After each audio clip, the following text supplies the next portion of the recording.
Hello. तो चलिए आज हम लोग इस वीडियो के माध्यम से आज मैं आप लोगों को बताने जा रही हूँ कि 10th क्लास में जो आप लोग का है डब्ल्यूबी बोर्ड का हिंदी का 2024 का इम्पोर्टेंट जो है क्या क्या किस पैटर्न में आता है आप लोग का हिंदी का पेपर और कौन कौन से चैप्टर जो है इम्पोर्टेंट है आज मैं वो बताऊंगी। फिर मैं एक वीडियो के साथ आप लोग के साथ एक और बार मिलूंगी जिसमें मैं आप लोग को प्रश्न बताऊंगी कि कौन कौन से बहुत इंपॉर्टेंट क्वेश्चन है उसमें वेरी वेरी इंपॉर्टेंट है। ठीक है, तो आज सबसे पहले हम लोग चैप्टर्स जान लेते हैं, उसके बाद मैं आप लोग को क्या करूंगी उसमें जो भी व्याकरण होंगे उसके भी उत्तर मैं आप लोग को बता दूंगी और प्रश्न जो है मैं आप लोग को इम्पोर्टेंट भी सब कुछ बता दूंगी। तो ठीक है, तो चलिए आज हम लोग पहले सबसे पहले जान लेते हैं कि किस पैटर्न में आप लोग का क्वेश्चन पैटर्न आप लोग का होगा।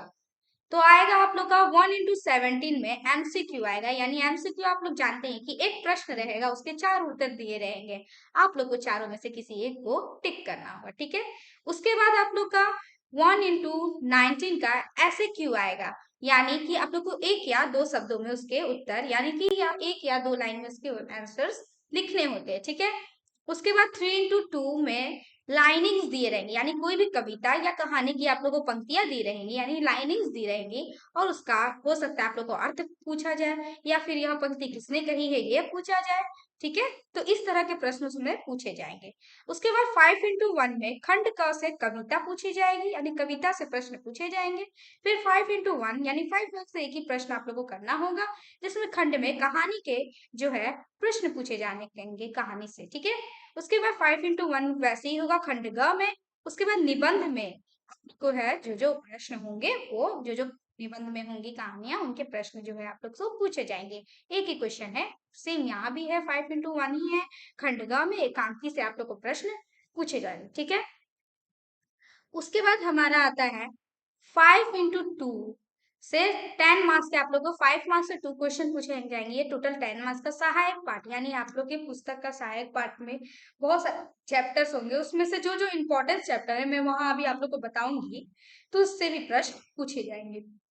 ठीक है, उसके बाद 5 into 1 से निबंध लेखन, यानी आप लोग को निबंध लिखने के लिए दिया जाएगा, एक टॉपिक रहेगा उस पे आप लोग को निबंध लिखना होगा। जैसे आप लोग बचपन में लिखते थे गाय कर लेख, तो लेख जो होता है वो बहुत छोटा होता है, निबंध होता है जो वो बहुत बड़ा होता है, उसमें थोड़ी गहराइयां होती है। ठीक है, उसके बाद 4 into 1 यानी 4 मार्क्स के हिंदी में अनुवाद, यानी आप लोग को अंग्रेजी में 4-5 पंक्तियां दी रहेंगी, 4 लाइन्स या 5 लाइन्स दिए रहेंगे, आप लोग को उसको अर्थ बदलकर हिंदी में लिखना होगा। ठीक है, इसे हम लोग अनुवाद कहते हैं, हिंदी से इंग्लिश में परिवर्तन करना या इंग्लिश को हिंदी में परिवर्तन करना। ठीक है, जिसको ट्रांसलेट बोलते हैं इंग्लिश में।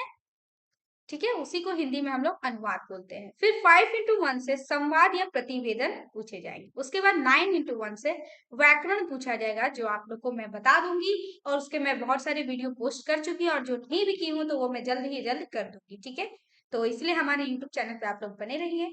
तो आप लोग अब जान लीजिए कि कविता में आप लोग को कौन कौन से चैप्टर जो है इम्पोर्टेंट है और कौन कौन से चैप्टर आप लोग को बहुत बढ़िया से पढ़ना है। ठीक है, तो सबसे पहले रैदास आता है, रैदास के पद, उसके बाद आते हैं आत्मत्राण, उसके बाद नीड़ का निर्माण, फिर मनुष्य और सर्प, रामदास, उसके बाद नौरंगिया, उसके बाद देश प्रेम। मैं एक बार फिर से रिपीट कर देती हूँ, सबसे पहले आएगा रैदास के पद, आत्मत्राण, नीड़ का निर्माण, फिर मनुष्य और सर्प, रामदास, नौरंगिया और देश प्रेम।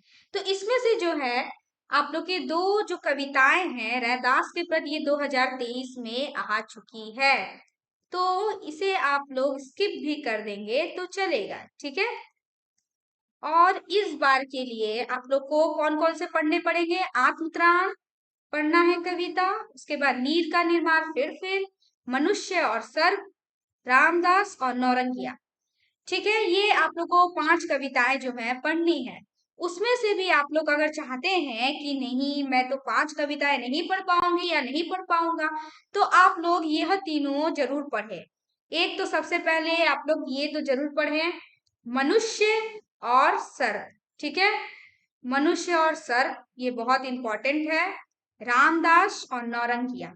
ठीक है, ये तीनों आप लोग जरूर पढ़िए, ये तीनों में से जरूर कुछ ना कुछ क्वेश्चन तो जरूर ही आए। ठीक है, अगर आप लोग नीर का निर्माण फिर नहीं पढ़ना चाहते, आत्मग्राम नहीं पढ़ना चाहते, तो आप लोग ये तीनों कम से कम जरूर पढ़िए, क्योंकि इससे तो एक प्रश्न जरूर पूछे जाएंगे। ठीक है, तो आप लोग का एक जो है क्वेश्चन जो है कंप्लीट रहेगा। ठीक है, उसके बाद अब हम लोग कहानी की ओर बढ़ते हैं।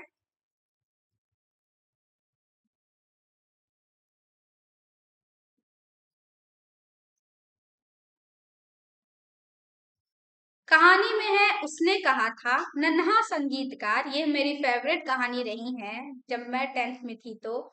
ठीक है, चप्पल, नमक, धवक। ठीक है, इसमें से नन्हा संगीतकार 2023 में आ चुके हैं उससे प्रश्न, और चप्पल कहानी के भी जो है प्रश्न आ चुके हैं 2023 में।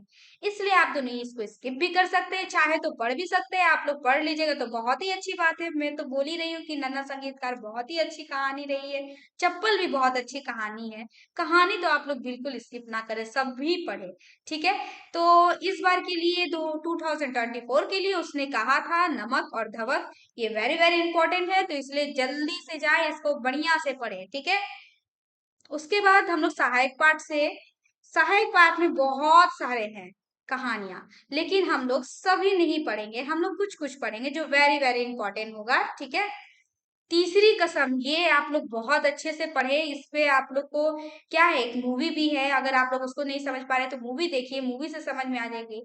इसमें भी इसको जरूर पढ़े, इसमें से ज्यादा नहीं। आप लोग इसमें जो तीन कसम जो खाता है हीरा मन, उसको अच्छे से फोकस कर लेंगे ना तो आपका आंसर हो जाएगा कंप्लीट। ठीक है, और आता है हीराबाई या हीरामन का जो है चरित्र चित्रण।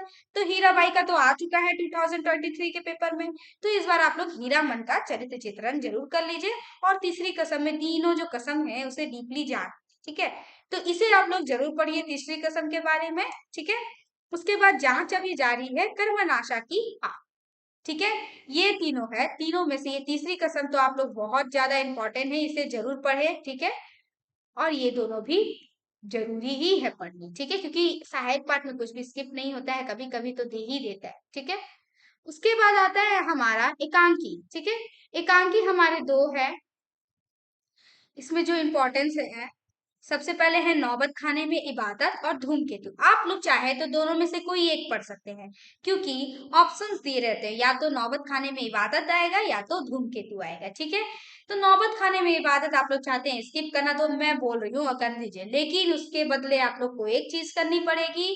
आप लोग को धूमकेतु जो है उसे बहुत अच्छे से डीपली पढ़ना है।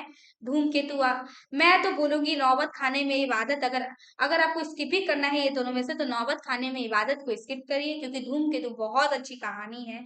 उसे पढ़कर, मतलब एकांकी है लेकिन उसे कहानी के रूप में मैं बता रही हूँ, वो बहुत अच्छी है, मेरी तो बहुत अच्छी फेवरेट रही है। आप लोग इसे धूमकेतु जरूर पढ़े। ठीक है, क्योंकि धूमकेतु में क्या है, थोड़े उसमें चैप्टर जो है वो एकांकी जो थोड़ी इजी लगती है, इसलिए धूमकेतु मेरे लिए, मेरे ख्याल से सही रहेगा अगर आप दोनों को इन दोनों में स्किप करना है।